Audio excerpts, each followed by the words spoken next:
ஆண்டவராகிய இயேசு கிறிஸ்துவின் பரிசுத்த நாமத்திற்கு ஸ்தோத்திரம் உண்டாவதாக.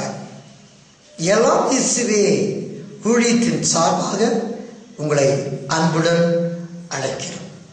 இயேசு கிறிஸ்துவின் பெயரினால் உங்களை வாழ்த்துகிறோம். நெட் ஆராதனை வேளையில் பங்கு பெறுகிற உங்களுக்காக என் நன்றியை தெரிவித்துக் கொள்கிறேன். கர்த்தர் தாமே நாம் அனைவரையும் ஆசீர்வதிப்பாராக. ஆமீன். அல்லேலூயா. இப்பொழுது ஒரு சுருக்க ஜெபம்.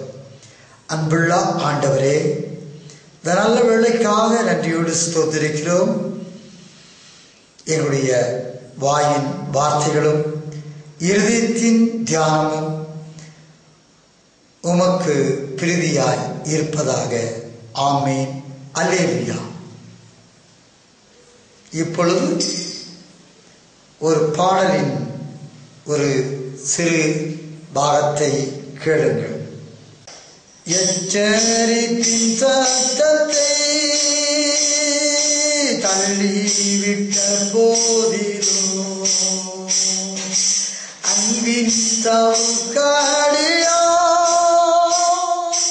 சேத்தன் பாயாதரித்து ஆக என்ன இன்பம் பரலோக இன்பம் இன்ப இயேசு அளித்தனரே.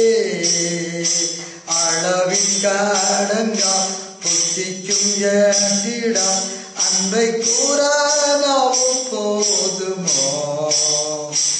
அளவின் கடங்கா புத்திக்கும் ஏற்றிடம் அன்பை கூற நாவும் போதுமோ. பிராணநாதவுந்தரை என்று நான் கண்டிடுவேன். ஆருயினே சாவுமை காண ஆசை பொங்குதே. ஆக என்ன இன்பம் பரலோக இன்பம் இன்ப இயேசு அளித்தனரே.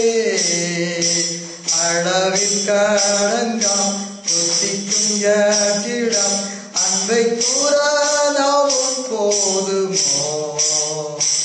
அளவில் கடங்கா புத்திக்கும் ஏற்றிடம் அன்பை கூற நாவும் போதுமோ. இப்பொழுது வேதத்திலிருந்து ஒரு பகுதியை வாசிக்க கேட்போம். யோவான் சுவிசேஷகம் 1ஆம் அதிகாரம் 29 34 வரை. இதனுடைய தலைப்பு யோவான் ஸ்நானகன் சொல்கிறார், இயேசு கிறிஸ்து கடவுளுடைய குமாரன் என்று. இப்பொழுது வசனங்களை கவனிப்போம். யோவான் 1:29. மறுநாளிலே யோவான் இயேசுவை தன்னிடத்தில் வர கண்டு, இதோ உலகத்தின் பாவத்தை சுமந்து தீர்க்கிற தேவ ஆட்டுக்குட்டி, எனக்கு பின் ஒருவர் வருகிறார், அவர் எனக்கு முன்னிருந்தபடியால் என்னிலும் மேன்மை உள்ளவர் என்று நான் சொன்னேனே, அவர் இவர்தான். நானும் இவரை அறியாதிருந்தேன். அவர் இஸ்ரவேலுக்கு வெளிப்படும் பொருட்டாக நான் ஜலத்தினாலே ஞானஸ்நானம் கொடுக்க வந்தேன் என்றார். பின்னும் யோவான் சாட்சியாக சொன்னது, ஆவியானவர் புறாவை போல வானத்தில் இருந்து இறங்கி இவர் மேல் தங்கினதை கண்டேன். நானும் இவரை அறியாதிருந்தேன். ஆனாலும் ஜலத்தினால் ஞானஸ்நானம் கொடுக்கும்படி என்னை அனுப்பினவர் ஆவியானவர் இறங்கி யார் மேல் தங்குவதை நீ காண்பாயோ அவரே பரிசுத்தாவியினால் ஞானஸ்நானம் கொடுக்கிறவர் என்று எனக்கு சொல்லியிருந்தார். அந்தபடியே நான் கண்டு, இவரே தேவனுடைய குமாரன் என்று சாட்சி கொடுத்து வருகிறேன் என்றார். ஆமென். ஜெபம் பண்ணுவோம். அன்புள்ள ஆண்டவரே, இந்த நல்ல வேளைக்காக ஸ்தோத்திரிக்கிறோம். இந்த வார்த்தைகளை நீர் ஆசீர்வதித்து தாரும். உம்முடைய மகன் யோவான் ஸ்நானகன் உம்மை குறித்து சொல்லியிருப்பதை நீர் குமாரனாய் இந்த உலகத்திலே வெளிப்படும் காரியத்தை அறிவித்திருக்கிறாரப்பா. தெய்வம் மனித உருவிலே இந்த பூமியிலே தோன்றி எங்களை மீட்க வந்த என் அருமை நாதரே, மை ஸ்தோத்திரிக்கிறோம் ஐயா. இது எல்லாவற்றையும் படைத்த தெய்வம். ஆனால் எங்களை மீட்பதற்கு என் தெய்வம் சிலுவையை தெரிந்து கொள்கிறப்பா. எவ்வளவு பாடுகள், எவ்வளவு நிந்தனைகள். எங்களுக்கு ஒரு சிறு அதிகாரம் இருக்கின்ற பொழுதே நாங்கள் எவ்வளவோ பேசுகிறோம். என் தெய்வமே, எவ்வளவு அதிகாரம், எவ்வளவு வல்லமையுடைய தெய்வம் நீர்.